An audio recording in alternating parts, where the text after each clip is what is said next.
أعوذ بالله من الشيطان الرجيم. بسم الله الرحمن الرحيم. ألم تر كيف فعل ربك بأصحاب الفيل؟ ألم يجعل كيدهم في تضليل وأرسل عليهم طيرا أبابيل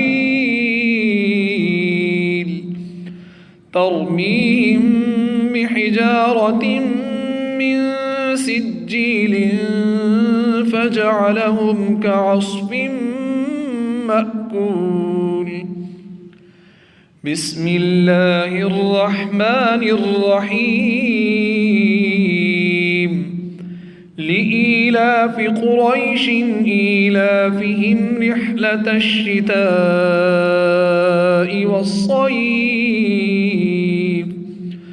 فليعبدوا رب هذا البيت الذي أطعمهم من جوع وآمنهم من خوف. صدق الله العظيم.